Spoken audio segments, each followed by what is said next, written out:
Alors, bon après-midi à tout le monde. Midi 2, on va s'y mettre si vous le voulez bien. Alors, encore une fois, bonne journée à tout le monde. Content que vous soyez là. Je dis ça chaque semaine, là, mais pour vrai, là, je suis content que vous soyez là. Donc, faites-le. Ouais, vous êtes content de me voir. Bon, tant mieux. Tant mieux. Bon, tout le monde est content.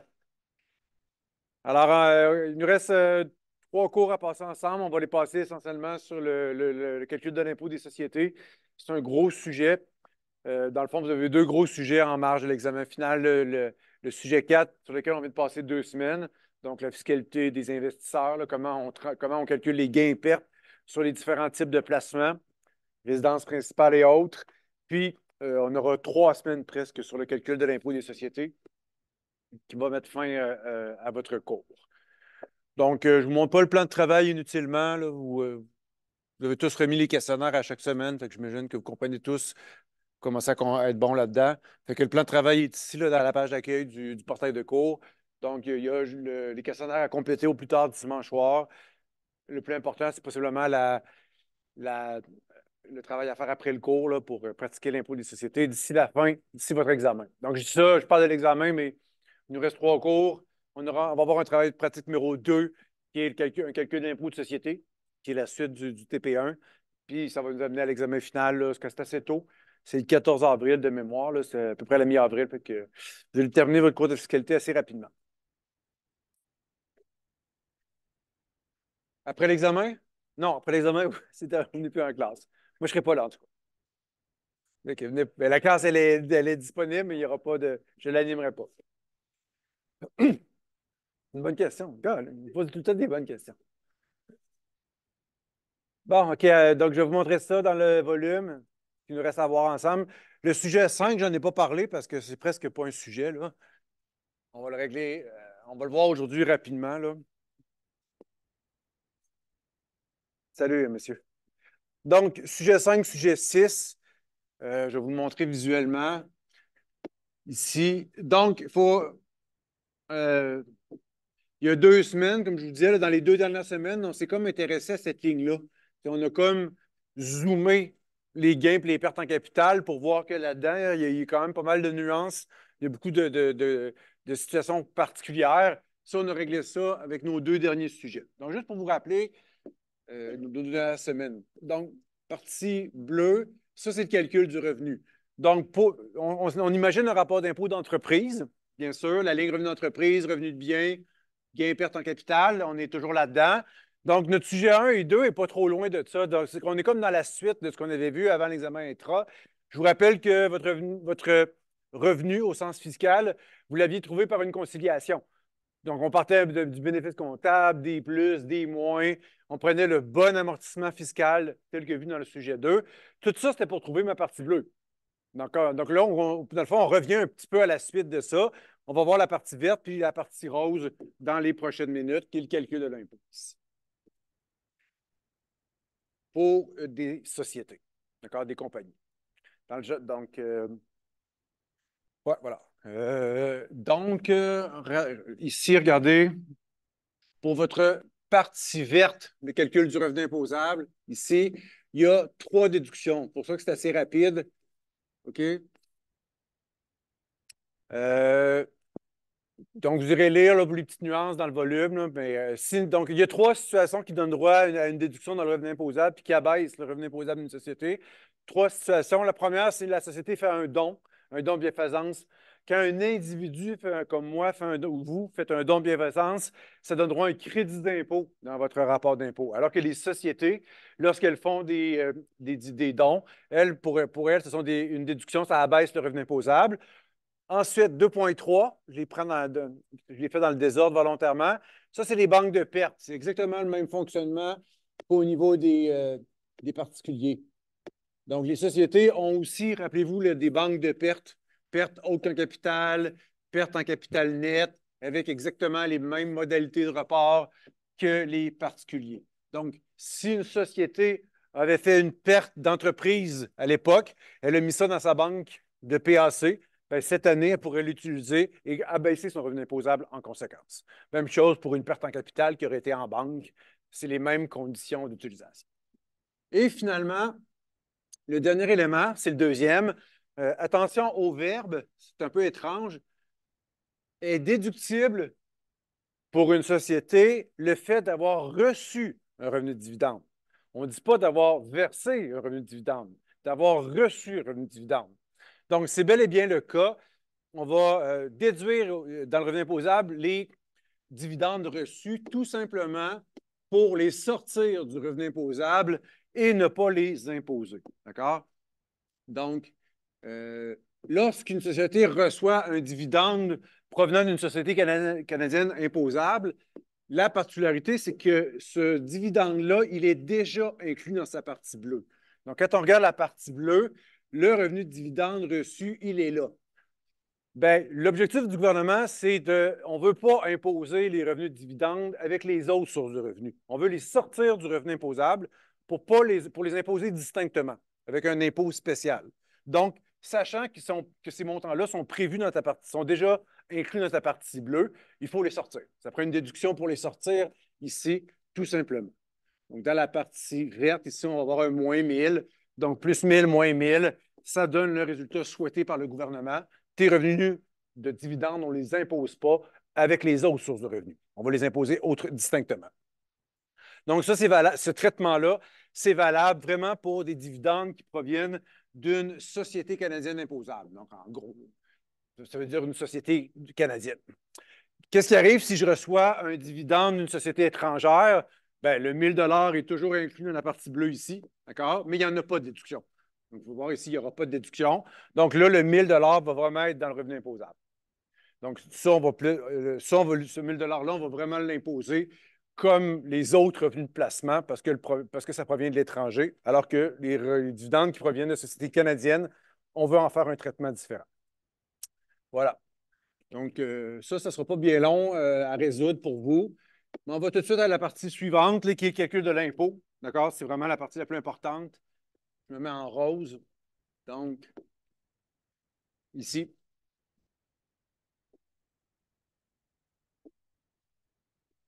La partie verte, on vient juste de la trouver en appliquant les trois déductions dont on vient de parler. Donc, si tu appliques les trois déductions sur ta partie bleue, encore une fois, comprenez le principe. Donc, j'ai ma partie bleue, trois déductions, j'arrive à mon revenu imposable et j'arrive dans mon calcul de l'impôt. Ça, c'est assez particulier. Je vous l'illustre ici. Le calcul de l'impôt pour une société, ça se sépare en trois composantes. OK? 1, 2, 3. On va voir les trois composantes sur 3 semaines. Donc, on va s'intéresser à ça aujourd'hui, cette semaine, puis on va avancer comme ça de semaine en semaine. Euh, en gros, l'objectif pour le gouvernement, regardez ici, ici, c'est ton revenu imposable, c'est ton chiffre vert.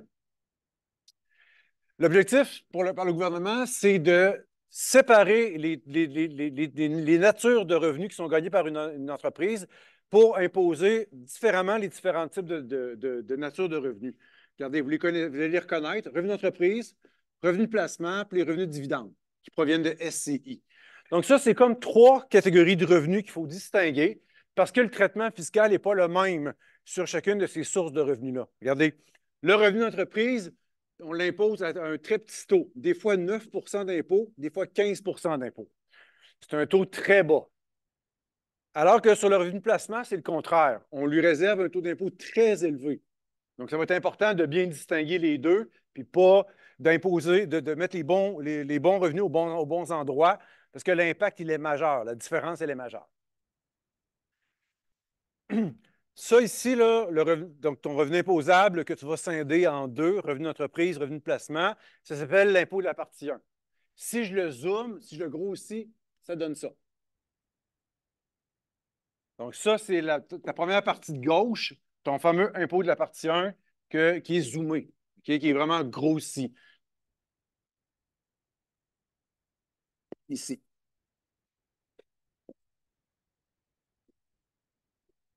Donc, on va voir on va voir à peu près la même chose. Je vais juste vous montrer de façon détaillée. Donc, on part ici avec mon revenu imposable à la sortie de la section verte. OK? Première étape, tu vas appliquer 28 sur ton revenu imposable. Premier impôt. Donc, le premier impôt à payer, c'est un impôt de 28 sur ton revenu imposable. Techniquement, techniquement, il faudrait faire plus 38, moins 10, mais vous pouvez prendre 28, c'est bien correct. Ensuite, ton revenu imposable, il faut scinder en deux. Tu dois trouver sa composante revenu d'entreprise et sa composante revenu de placement. Parce qu'après ça, j'allais dire se split, mais ça se scinde en deux, pardon. Sur ta portion de revenu d'entreprise, sur une première partie, on va t'accorder un rabais d'impôt de 19 que je vais mettre en rouge. Sur une première portion de ton revenu d'entreprise, on va t'accorder un rabais d'impôt de 19 Donc, 28 moins 19, ça fait 9 Quand je disais que le revenu d'entreprise, on l'impose des fois à 9, des fois à 15, et elle est là l'explication. Donc, il y a une partie de ton revenu d'entreprise sur laquelle on va t'accorder un rabais d'impôt de 19 Sur le reste, ça va être 13 28 moins 13, ça fait 15. Est-ce que vous avez, dans vos lectures, vous avez remarqué, c'était où que ça coupait, ça? C'est combien d'argent, vous l'avez vu dans les lectures, vous l'avez remarqué, sur quel montant d'argent on peut espérer un rabais d'impôt de 19 C'est quoi le maximum? 500 000 Donc, ton fameux rabais de 19 il est limité à, on va le voir aujourd'hui, un montant qui s'appelle le plafond des affaires, 500 000 ici.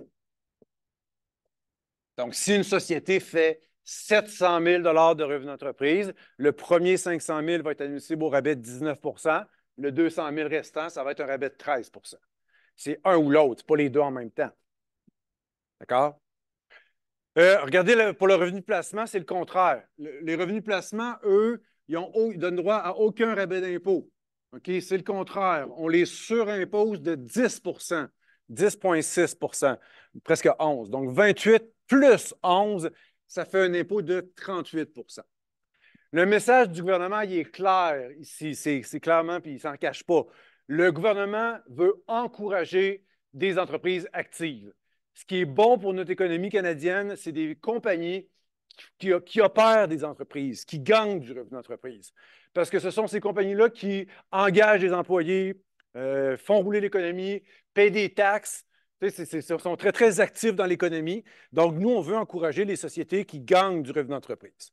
Au contraire, puis le gouvernement a une position complètement opposée pour des compagnies qui font du revenu de placement. Une compagnie qui fait du revenu de placement, ça ne fait pas rouler l'économie. Okay? Ça n'a aucun employé, ça ne paye à peu près aucune taxe, ça n'a même pas de loyer, ça ne fait absolument rien, ça n'a pas d'employés. Donc, ça fait juste enrichir un ou deux actionnaires, c'est tout. Donc, vraiment, là, le gouvernement s'est annoncé qu'on veut donner un maximum d'oxygène aux entreprises actives en ne les imposant pas trop, avec des rabais d'impôts importants. Puis c'est le contraire sur la portion revenu de placement que tu pourrais faire. Donc, voilà, je vais aller vous montrer ça dans le volume juste avant de vous laisser faire votre travail. Les rabais d'impôts, ce n'est pas aussi simple que ça. Tu sais, ce tableau-là, là, vous ne pouvez pas l'utiliser. C'est trop simpliste. Il y a beaucoup de détails et d'analyses à faire derrière tout ça. Le moins 19 j'allais vous le montrer. Ça s'appelle, juste ici, sur la page 259, ce rabais d'impôt-là, ça s'appelle la déduction accordée aux petites entreprises. D'accord? Pardon, j'ai juste ici. Déduction accordée aux petites entreprises. Donc, il faut résoudre cette formule-là. Il faut résoudre toute cette formule-là ici. 19 sur le moindre de trois choses. 1, 2, 3. Ton REEA, c'est défini, ça. C'est un terme qui est défini à la page suivante. Donc, REEA, si tu veux savoir quel chiffre mettre dans cette formule-là, tu dois aller résoudre ça encore une fois, cette définition-là. Donc, il y a beaucoup, beaucoup de travail à faire. Ce n'est pas aussi simple que de dire moins de 19 mais en bout de ligne, c'est ce qui va arriver. Donc, on va commencer par vraiment tout ce qu'il vous faut sous la main pour commencer le problème. On va faire ça étape par étape comme d'habitude. Je vais vous le montrer à l'instant, le problème. Donc, c'est une compagnie qui s'appelle Frontenac Incorporée qui œuvre dans le domaine qui fait de la transformation puis de la vente d'objets de souvenirs au Québec. Là, on vous donne un petit peu d'informations sur qui la contrôle et tout ça. Le travail à faire, ça va être calculer le revenu imposable dans un premier temps. D'accord? Donc, juste aller chercher les 3 déductions auxquelles vous avez droit. Puis après ça, on va s'attaquer au calcul de l'impôt. Je vais aller voir un petit peu avec vous un petit peu quelle information on pourrait bien, quelle information on a ici. Donc, vous voyez ici les dépenses d'opération, les revenus dépenses, les frais d'exploitation. On a un petit bloc ici qui sont reliés aux revenus de placement gagnés par votre société. On arrive avec un bénéfice avant impôt, provision pour impôt, bénéfice net. OK? Regardez ici. Ce chiffre-là, ici, là, ça, on prend pour hypothèse que c'est le résultat de votre partie bleue. Je ne veux plus qu'on travaille dans la partie bleue. C'est fini. On a tout fait ce qu'on avait à faire, la conciliation, les amortissements. Je ne veux plus qu'on revienne là-dessus. Je veux qu'on se concentre sur la partie verte et la partie rose. Donc, parlez-moi plus de la partie bleue. Là. Elle est finie, finie, finie. Puis le résultat, c'est ce chiffre-là. OK? Donc, dans votre fichier Excel, le point de départ de votre solution aujourd'hui, c'est revenu, là, le chiffre bleu, 575 143. Pars de ça, trouve ton revenu imposable, puis trouve ton impôt après. Dit autrement, c'est comme si on faisait une conciliation des plus, des moins, puis que le résultat de la conciliation donnait 575 143. Le travail est déjà fait. Tant mieux pour vous. Euh, les revenus de dividendes, ici, les revenus d'intérêt, ils sont détaillés, si je ne me trompe pas, un peu plus loin. Ici, vous avez un bilan avec les actifs, passifs, capitaux propres. Ici, on a une note sur justement les revenus de dividendes. Donc, vous avez vos revenus de dividendes de 3 590. Ils sont composés de 4 placements. 1, 2, 3, 4, qui ont chacun généré des revenus de dividendes différents. Donc, vous saurez bien les traiter. Les revenus d'intérêt aussi, on a l'information ici. Donc, le 2760 que j'ai vu tout à l'heure à l'étude de résultats, c'est le résultat de 4 revenus d'intérêt différents qui ont été encaissés. Ensuite, on vous donne ici information fiscale. Donc, ça, c'est vraiment très pertinent. C'est plein d'informations, dans le fond, tirées des déclarations de revenus de votre société, entre autres l'année passée. Donc, vous avez des soldes qui proviennent de la déclaration d'impôt de Frontenac l'année passée. Ça pourrait vous être utile. Le projet de recherche et développement, on va s'en parler la semaine prochaine, ici. Puis ici, vous avez aussi de l'information sur les autres sociétés du groupe, parce que vous allez remarquer qu'il y a plusieurs sociétés dans l'organigramme là, qui naviguent dans l'organigramme de Frontenac Incorporé. Donc, vous avez toute l'information, en tout cas, relativement aux autres compagnies. Donc, voilà, je vous laisse aller. Première étape, calculer le revenu imposable de votre société. C'est la section, c'est les 3 déductions dont on s'est parlé tout à l'heure. Puis, là, votre point de départ, je vous rappelle que c'est votre revenu fiscal. Le chiffre de 575 140. Alors, bon travail tout le monde. N'hésitez pas s'il y a des questions. Je vais vous aider.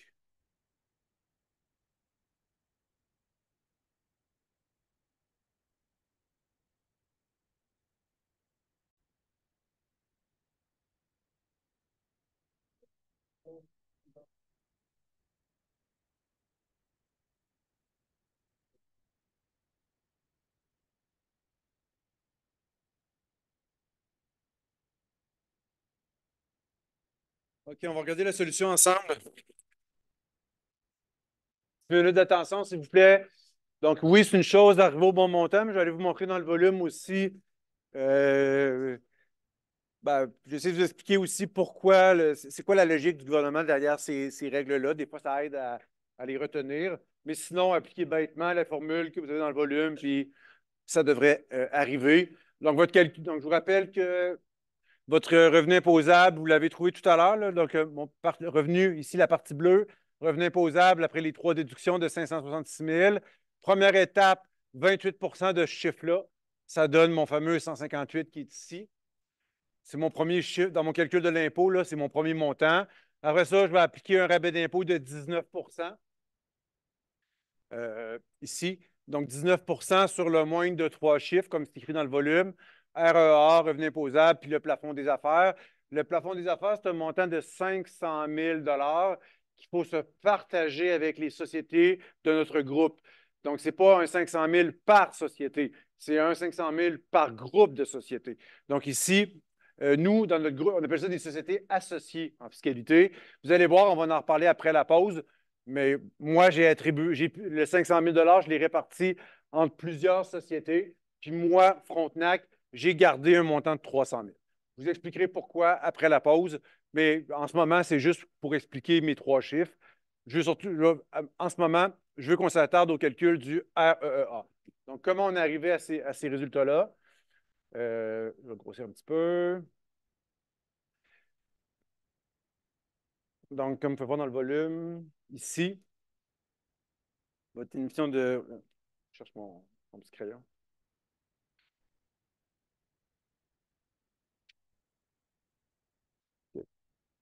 OK. Donc, je vous rappelle que c'est important, le REA, c'est important parce que c'est là-dessus qu'on s'en... C'est le rabais d'impôt de 19 c'est le plus gros rabais d'impôt. C'est ce qui abaisse le plus l'impôt d'une société. Donc, le goûter, tout ce que tu pourrais mettre dans ce fameux REEA-là va t'aider.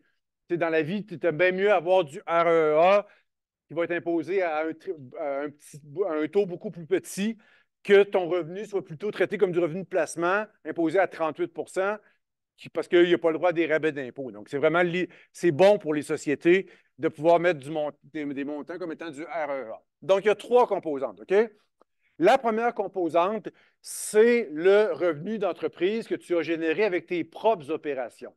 Donc, moi, Frontenac Incorporé, je le sais que c'est une entreprise qui fait, on le disait ici, là, qui œuvre dans le domaine de la vente puis de la fabrication de souvenirs juste avec ces activités-là, avec ces opérations d'entreprise, combien elle a généré de revenus d'entreprise?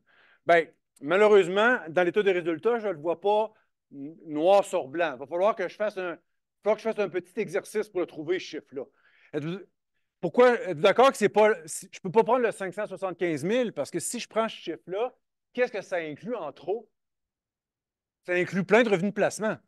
Hey, j'ai des revenus d'intérêt là-dedans, des revenus de dividendes, des revenus de location. C'est pas ça que je veux. Moi, je veux trouver juste le revenu généré par les opérations d'entreprise. Donc, deux façons, dans notre cas précis, deux façons pour y arriver. La première, je pense qu'il y a un collègue qui l'a suggéré tantôt, puis ce matin aussi. Tu peux partir du bénéfice brut qui est ici, 839 000, déduis des dépenses de recherche-développement, qui sont des dépenses encourues dans le cadre de l'entreprise, puis toutes tes dépenses d'exploitation. Fait que fais ça, puis tu vas arriver au montant qu'on cherche. Tu vas arriver à 527 793. Fait que dans le fond, tu prends pas le bloc de revenus de placement. Arrête-toi juste avant. Donc, ça, moins ça, tu devrais arriver. Il y a une autre façon. Il y a une autre façon d'y arriver, c'est de partir par en bas. Tu peux aussi partir du revenu fiscal que tu sais être contaminé par plein de revenus de placement, puis faire le ménage. Enlève toutes les composantes de revenus de placement. Donc, enlève le 1000, enlève ça, puis enlève ça. Ben, donc, ça, tu pars par en haut, ça, tu pars par en bas, mais d'une façon ou d'une autre, tu vas arriver au bon chiffre. Moi, dans ma solution, j'ai fait la deuxième méthode. Mais j'aurais je ne sais pas pourquoi, là. Donc, moi, je suis parti du chiffre bleu, le revenu fiscal, puis là, je l'ai nettoyé. J'ai enlevé sa composante société de personnes, on va en parler dans 2 petites minutes, puis j'ai surtout enlevé tous ses revenus de placement. Donc, je suis arrivé à 527 000. Ça va pour ça? Il y a deux façons d'y arriver. La deuxième composante est aussi inclue dans mon REEA, du REEA qui me serait attribué par une société de personnes. Qu'est-ce que c'est ça, une société de personnes? C'est une forme juridique dont on ne parle pas souvent ensemble. Vous vous rappelez de ça un petit peu? Ça, c'est l'organigramme de ma compagnie, là.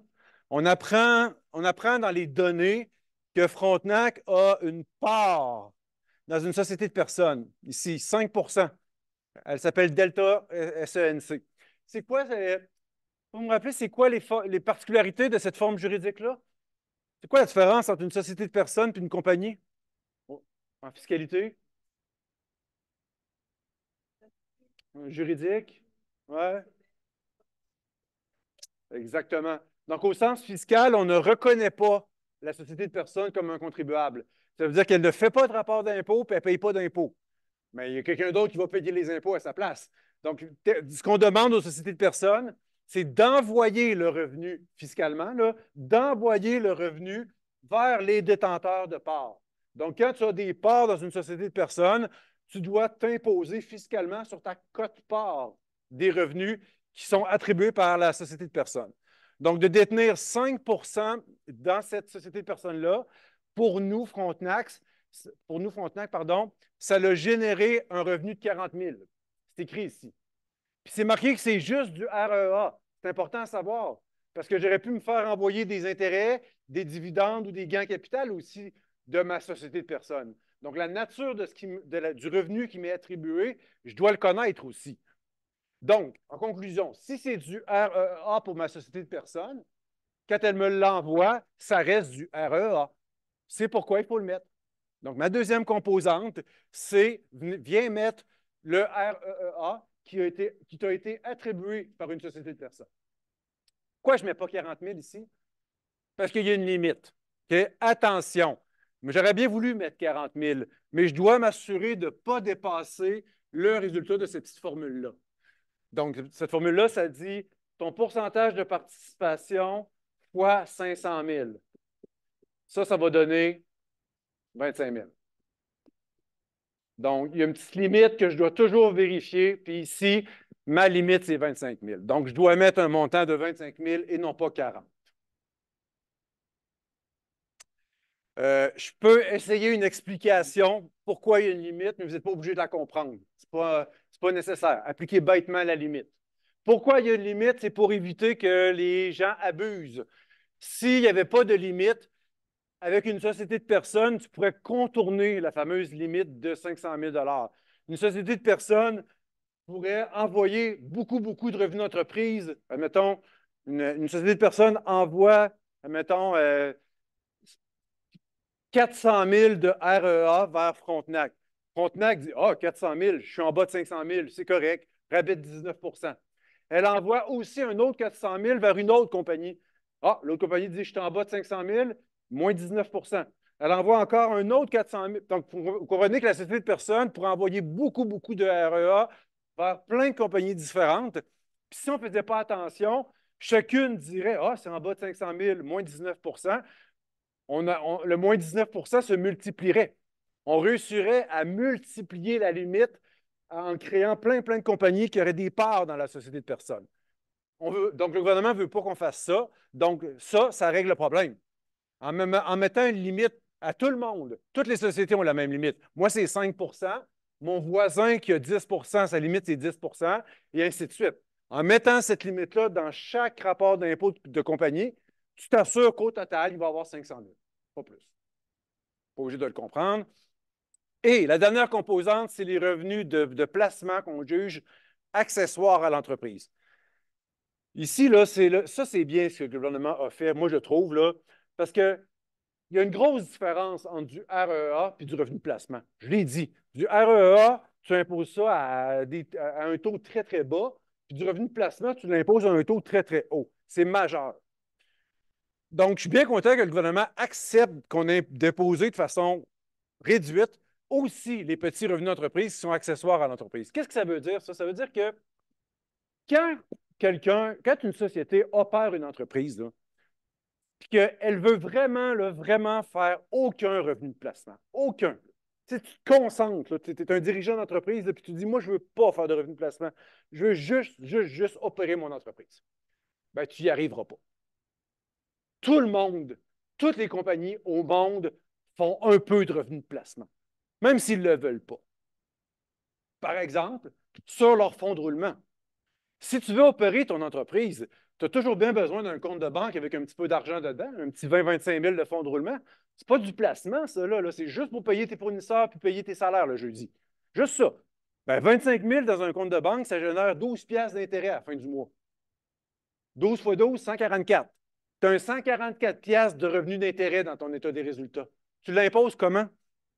Comme si tu faisais du placement, où on dit, mets ça avec le revenu d'entreprise, c'est lié directement à tes opérations d'entreprise. C'est ce que le gouvernement répond. Le gouvernement a, je trouve, un bon jugement en disant un revenu d'intérêt qui est généré par ton fonds de roulement, Ça fait partie de tes opérations normales. On impose ça comme si c'était du revenu d'entreprise.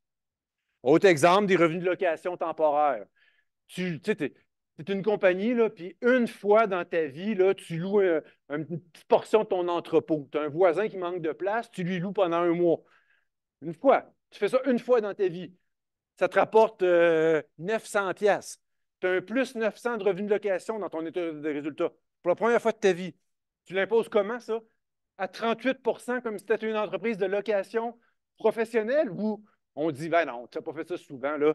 C'est pas tes activités normales de faire de la location. Mets ça dans le revenu d'entreprise. Donc, voyez un petit peu le genre.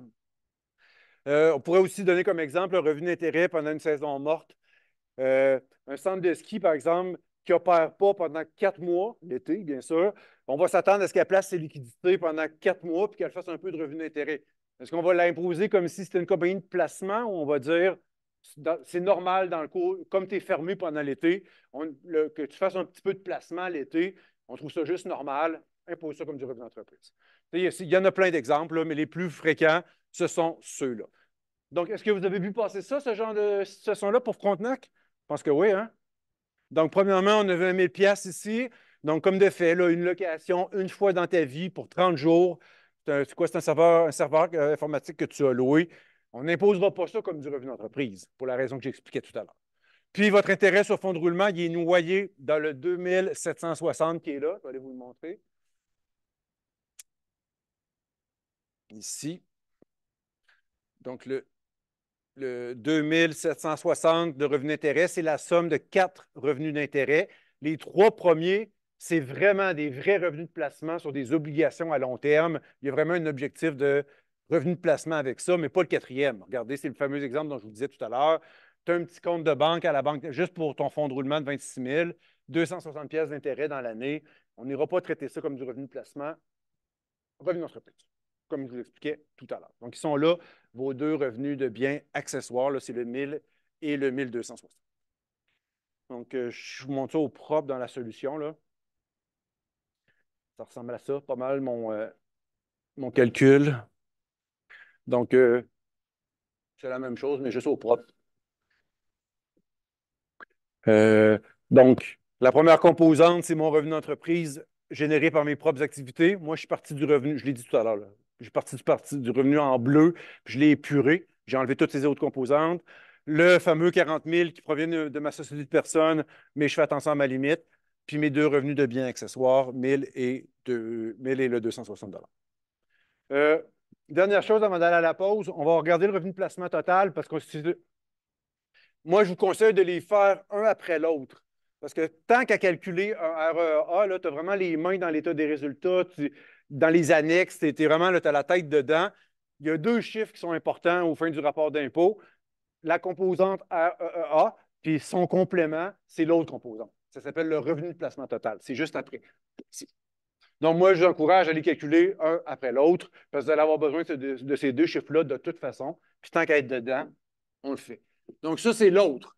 C'est le fameux revenu de placement total, c'est celui que tu ne souhaites pas avoir parce qu'il coûte cher en impôt. Il ne donne droit à aucun rabais d'impôt. Il est même surimposé. On va en reparler plus tard. Donc, ça, ce n'est pas une bonne nouvelle. Donc, là-dedans, on va mettre tous nos revenus de biens autres. Je vais le mettre en rouge. Autres que tes revenus de dividendes provenant de SCI, parce que ça, on les a enlevés du revenu imposable. Donc, on ne les veut pas non plus ici. On va les traiter à un autre moment. Puis, autre que tes fameux revenus de biens accessoires. Donc, ça, juste ça, ça me donne 3460 de mémoire.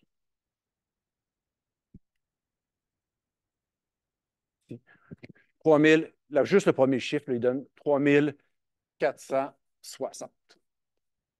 Je vais vous montrer comment on arrive à ça.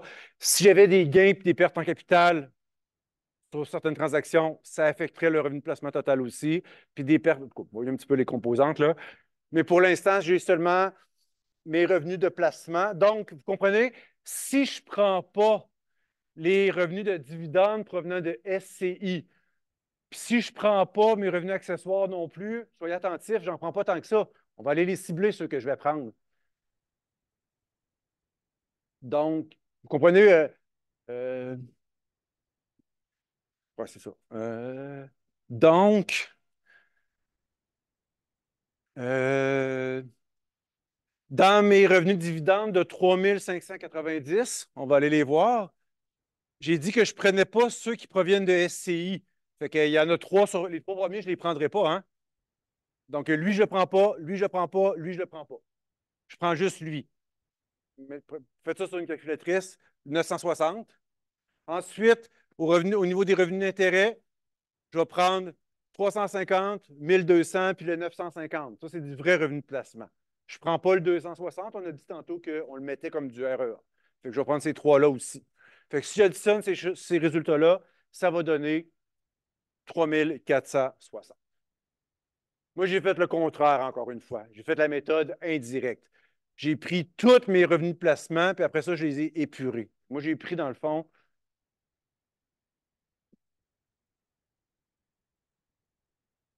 peu importe comment vous le faites, l'important, c'est d'arriver au bon résultat.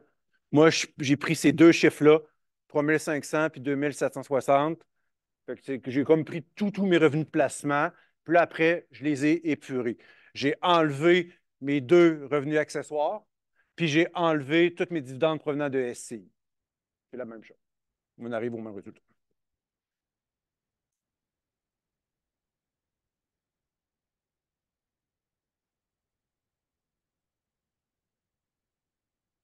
Il va aller à nulle part. Mais mais ta question, elle est bonne, mais pour ton information, il a quand même été imposé à 28. Regarde, ton 40 000 au complet est ici. Es-tu d'accord? Le 40 000, il est dans ce chiffre-là. Donc, quand j'applique 28 sur ce chiffre-là, je l'impose indirectement. Donc, ton 40 000 il a été imposé à 28. Mais quand vient le temps de donner le rabais d'impôt, on en disqualifie une partie. Ton rabais d'impôt va être accordé sur 10 dans ce chiffre-là, là, sur 10, 25 000 et non pas sur 40. Mais c'est bien vu. C'est intéressant ce que tu soulèves. Donc, merci beaucoup de votre attention. Il est 20. On va prendre la pause, une quinzaine de minutes. On va terminer notre problème à votre retour. Donc, encore une fois, je vous remercie de votre attention. Je vais laisser la solution affichée. Si vous avez des questions, n'hésitez pas. Je reste dans la classe pour pouvoir vous aider si vous le souhaitez.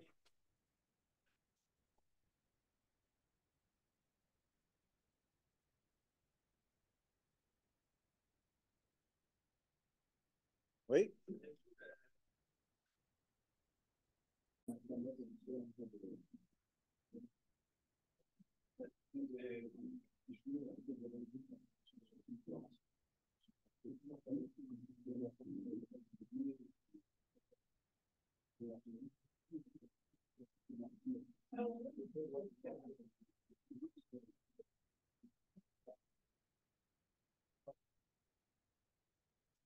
OK, on va regarder la solution, s'il vous plaît.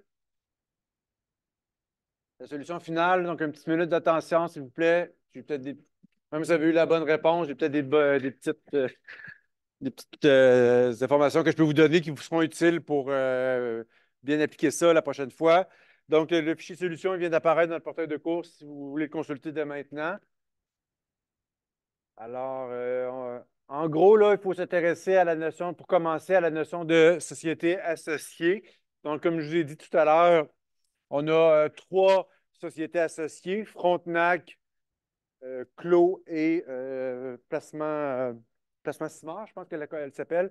Donc, on va voir pourquoi. Puis après ça, on va voir pourquoi j'ai trois sociétés associées. On va aller voir les tests, entre autres. Puis, dans un deuxième temps, on se demandera comment faire un partage optimal. Pourquoi j'arrive avec un résultat, dans mon cas, de 300 000. Donc, l'organigramme est ici. On va aller prendre nos tests qui sont dans le volume. Ici. Donc, ça, c'est le gouvernement qui a mis ces 5 tests-là en place. Donc, premier test, on dit deux sociétés sont associées si l'une contrôle l'autre. D'accord? Euh, Contrôler, là, c'est écrit en note de bas de page. En fiscalité, le verbe contrôler, ça veut dire détenir plus de 50 des droits de vote. Donc, aussitôt que tu as plus de 50 des droits de vote d'une société, tu la contrôles au sens fiscal. Donc, si tu as 50 plus 1 des actions votantes dans une compagnie, tu la contrôles. Et dans ce temps-là, ça fait en sorte que les deux sociétés sont associées. D'accord? Est-ce qu'on a ça, nous, dans notre... Ouais, hein? Donc, vous connaissez l'organigramme de notre groupe. Moi, j'ai juste pris les données du cas. Je n'ai rien inventé. Ça donne ça comme si on met ça au propre. Donc, ici, Frontenac a 60 des actions votantes dans clos. Donc, l'une contrôle l'autre, associée, en vertu du test A. Ensuite, B. Deux sociétés sont associées si si les deux sociétés sont contrôlées par la même personne. Donc, les deux sociétés, si les deux sociétés sont, d'autres mots, la même personne contrôle les deux sociétés. Donc, on pourrait avoir, par exemple, tu pourrais avoir 51 des actions ici, 51 des actions d'une autre société. Le test B serait rencontré. Je pense qu'on a aussi ça dans notre cas, hein? C'est flagrant. Donc, les deux sociétés ici, Frontenac et Gestion Simard, sont contrôlées par la même personne. Donc, ces deux sociétés-là sont associées aussi. D'accord? Ça, c'est le deuxième test. C'est B qui s'applique. Je vais aller lire les tests C, D et E, mais ils ne s'appliquent pas dans le cas de Frontenac. Okay? D'aucune façon, trans, parents ou publics vont être associés en lisant les 5 tests. Avec 20 des actions, c'est pas assez. 15 puis moins de 1 non plus. On va aller les lire quand même là, pour bien les comprendre. C, OK? Deux sociétés sont associées si la personne qui contrôle l'une des sociétés est liée à celle qui contrôle l'autre société et l'une de ces personnes détient au moins 25 des actions de chaque société. C'est un peu compliqué. On va le lire en étapes. OK? Donc, ça me prend une personne qui contrôle une société. OK? Je l'ai ici. Ça me prend aussi une personne qui contrôle une autre société. Je l'ai ici. Il faut que les deux personnes soient liées entre elles. Vous savez ce que ça veut dire, liées là, dans les deux croix. Donc, ça, c'est un cas de monsieur et sa conjointe, madame. Fait que ça, c'est respecté. La dernière condition, il faut qu'une des personnes, pas les deux, une des personnes détienne au moins 25 des actions de chaque société. Est-ce que c'est respecté, ça? Oui. Monsieur, ici, là, juste, monsieur ici détient 100 et 25 des actions de l'autre société. Donc, monsieur détient au moins 25 des actions de chaque société. Donc, le test C est rencontré. Société 1 et 2 sont associées. Donc, doivent se partager une seule limite de 500 000 à deux. C'est ça la conséquence. D. La personne qui contrôle l'une des sociétés, stop. Je l'ai ici, M. X. Il faut que cette personne-là soit liée à chaque membre du groupe qui contrôle l'autre société. Donc, la société 2, elle, n'est pas contrôlée par une personne, mais est contrôlée par un groupe de personnes. Je l'ai encerclé en vert. Un groupe de personnes liées. Parce que tout le monde est lié dans ce groupe-là.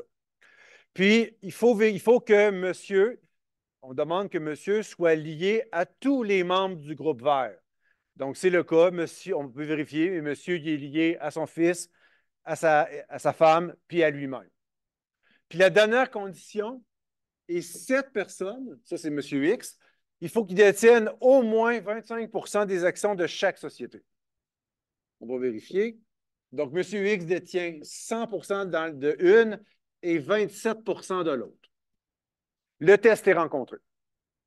Donc, le test D est rencontré. Les deux sociétés sont associées.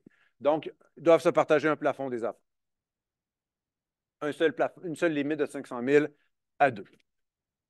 Dernier test. E.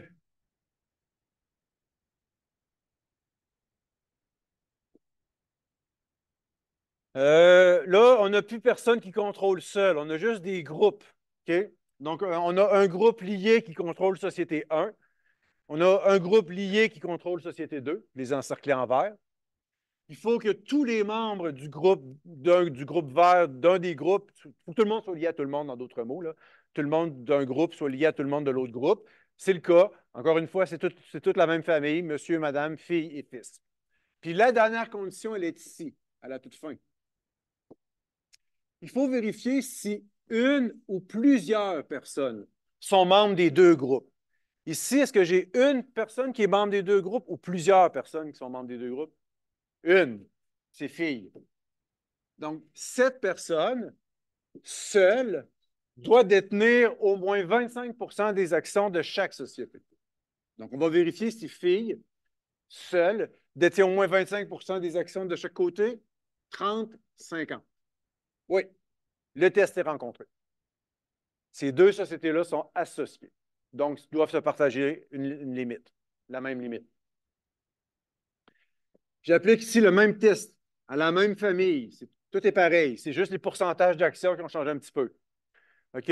Donc, je le relis un petit peu plus rapidement parce que c'est exactement le même organigramme, c'est le même test.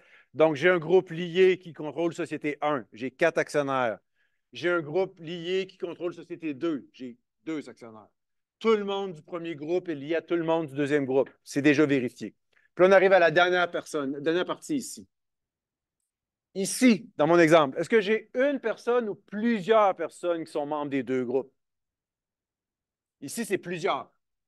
Ici, j'ai plusieurs personnes, filles puis fils. Donc, ces deux personnes-là, ensemble, doivent détenir au moins 25 des actions de chaque société. Donc, on va vérifier ça. Fils-filles, ensemble, détiennent 30 d'une société et ensemble détiennent 100 de la deuxième société. Donc, je répète, le fils et fille ensemble détiennent 30 et 100. Donc, le test est rencontré.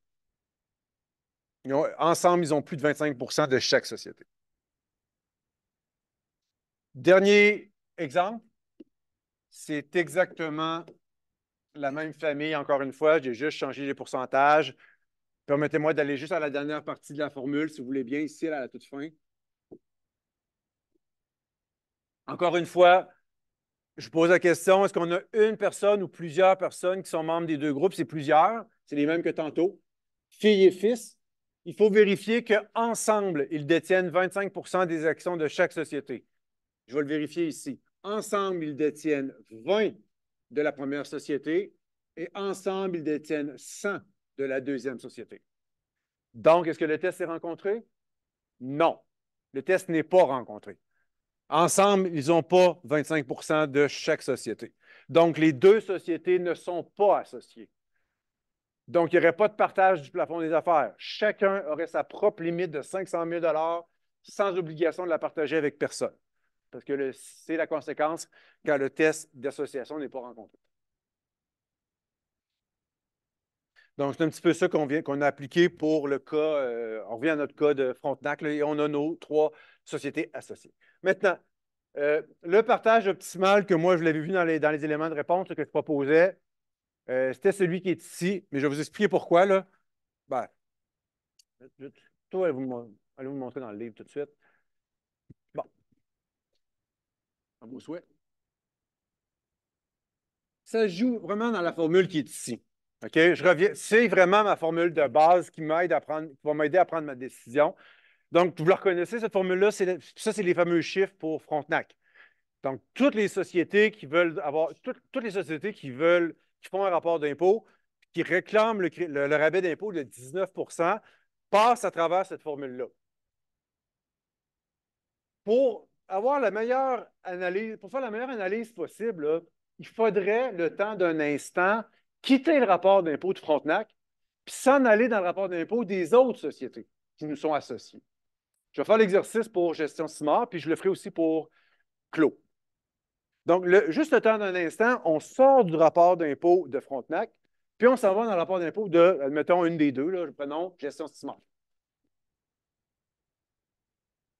Gestion CIMAR, là, il est pareil, son rapport d'impôt. Elle a exactement les mêmes composantes.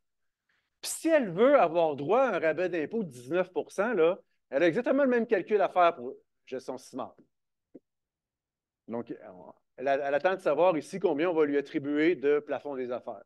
Ça, c'est son REEA. Ça, c'est son revenu imposable. Je ne sais pas c'est combien, son revenu imposable. Ce n'est pas dit dans l'énoncé. Regardez, ici, on n'en parle pas de gestion CIMAR. Ici, là, on vous donne de l'information sur les autres sociétés. Donc, on vous donne de l'information pour clos, transparent, mais on ne vous donne pas d'information pour gestion CIMAR. Mais il y a quand même moyen de tirer des conclusions. D'après vous, là, gestion CIMAR, c'est combien son REEA? C'est zéro. Comment on fait pour deviner ça? Qu'est-ce qu'elle fait comme activité, gestion CIMAR? Est-ce qu'elle opère une entreprise ou elle dessine des placements? Elle dessine des placements. Donc, elle n'a aucune opération d'entreprise, elle ne fait aucune vente, aucun achat. Fait que c'est sûr que son REA a été zéro. C'est facile à deviner. Fait que ça, je le sais que ça va être zéro. Donc, admettons que je lui donne 500 000 ici. Je lui donne tout le plafond des affaires.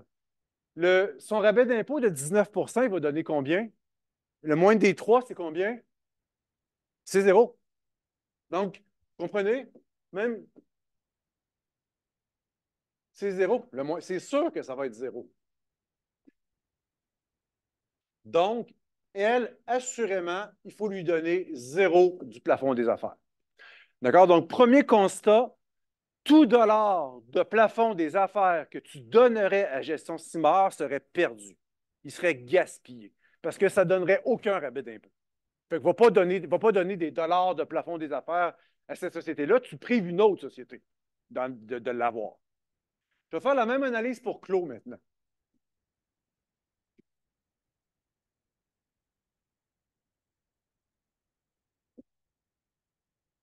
Donc, on va s'en aller, on va quitter le rapport d'impôt de gestion CIMAR, puis on va aller dans le rapport d'impôt de Clos.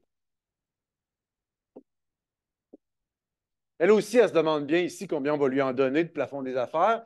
Pour elle, on les a, les informations dans l'énoncé. Hein? On vous donne son REA, son revenu imposable. De mémoire, il me semble que c'était 260 000, c'est ça?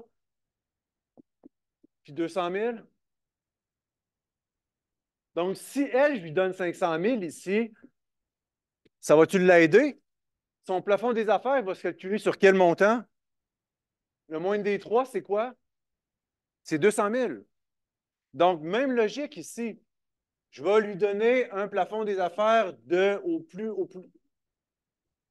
200 000 maximum. Donc, deuxième constat, si vous donnez 1 de plus que 200 000 de plafond des affaires à Clos, vous le gaspillez. Si vous mettez 201 000, 202 000, 210, 220, 250, tout ce que vous mettez au-dessus de 200 000, c'est gaspillé. Ça augmente pas en tout le plafond des affaires. Fait qu'on se limite à 200 000. Donc, c'est le pourquoi de ma réponse finale que moi j'ai choisi comme partage pour cette raison-là. Donc, le 500 000, j'en mets zéro à gestion CIMAR, j'en mets 200 000 à Clos. Je vous rappelle que si j'en mettais plus que zéro, ça serait perdu. Si j'en mettais plus que 200 000, ça serait perdu. Et je donne le reste à Frontenac. Moi, c'est le partage que j'ai choisi de faire. Il y aurait d'autres bons choix, il y aurait d'autres éléments, d'autres choix possibles aussi. On pourrait en donner moins à Clos puis plus à Frontenac parce que retournez voir le calcul. Regardez Frontenac, on a de la place. Regardez, on a des gros chiffres, nous, ici. Regarde, on pourrait même donner 500 000 à Frontenac, à la limite, ça ne serait même pas perdu. Il l'utiliserait au complet. Tout ce qu'il faut éviter, c'est de perdre du plafond des affaires. C'est de le donner à une société qui ne pourra pas l'utiliser. À partir du moment que vous le donnez à une société qui l'utilise pleinement, on est correct. Ça va pour ça? Good. Le dernier calcul donc, je ne peux pas vous montrer la vue d'ensemble, mais parce que ça va être trop petit si je zoome. Mais c'est ça la vue d'ensemble. Je veux vraiment vous montrer que mon calcul de l'impôt, il y a trois composantes à date. Le 28 le moins 19 puis le moins 13. Je vais aller vous le montrer, le 34 000, petit calcul du 34 000 pour terminer. Ici. Donc, cette formule-là, on l'a dans le volume. Je ne vais pas vous la montrer inutilement. Faites-moi confiance. C'est vraiment une formule que j'ai appliquée qui provient du volume. Regardez, rappelez-vous l'esprit de cette règle-là, c'est d'accorder 13 sur le reste du revenu d'entreprise. Hein? Rappelez-vous que la portion de revenu d'entreprise qui donne droit au rabais de 19 ne donnera pas droit aussi au rabais de 13. C'est un ou l'autre. Rappelez-vous l'image. Donc, regardez ce que le gouvernement fait. On part du revenu imposable qui est ici. Ça, c'est ton montant qui est vert. Quand on part avec le revenu imposable, est-ce que ce chiffre-là est épuré? Est-ce qu'on est sûr qu'on est juste en présence de composantes revenus d'entreprise ou ça se pourrait que ce chiffre-là soit contaminé par une composante de revenu de placement aussi. Quand mon point de départ, c'est mon revenu imposable, il y a deux choses dans ton revenu imposable. Il y a et du revenu d'entreprise et du revenu de placement. Donc, première étape, on l'épure. Je vais lui enlever sa composante de revenu de placement. Donc, 566 moins le fameux revenu de placement total qu'on a calculé tout à l'heure, ça enlève la portion revenu de placement pour faire ressortir l'autre portion, la portion revenu d'entreprise. Et ensuite, on enlève le revenu d'entreprise déjà encouragé par le rabais de 19 Donc, ici, là, notre 19 on l'a appliqué, notre premier 300 000 vient de profiter d'un rabais de 19 Il faut l'enlever pour être sûr qu'on ne donne pas un 13 en plus là-dessus. Fait que c'est relativement logique. Je répète, revenu imposable, je l'épure en y enlevant son revenu de placement. Ça me donne ma composante revenu d'entreprise, puis j'enlève le 300 000 déjà encouragé par le rabais de 19 Ça veut dire qu'il reste 263 000 de revenus d'entreprise pour lesquels on va accorder cette fois-ci 13 Je vais vous montrer l'image dans le volume juste pour le plaisir. Donc, que vous retrouviez exactement ce qu'on vient de faire. Pour vous montrer, regardez ici, là. C'est exactement ça qu'on vient de faire. Donc, Frontenac, j'ai trouvé son revenu imposable. Première étape, je l'ai imposé à 28 Ensuite, j'ai trouvé deux composantes, REEA, revenu de placement total. Sur le REEA, je viens d'appliquer un moins 19. Sur quel chiffre? Elle est où la coupure ici pour Frontenac? Quelle portion de revenu d'entreprise donne droit à un rabais d'impôt de 19 300 000. Donc, ici, c'était mon premier 300 000 a donné droit à un rabais de moins 19 et on a appliqué un moins 13 sur le reste.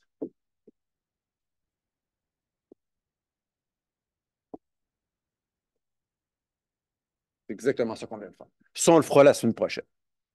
C'est bon? Good. Ben, merci encore pour votre attention. Donc, on va terminer avec le défi Kahoot, puis je vous laisse partir.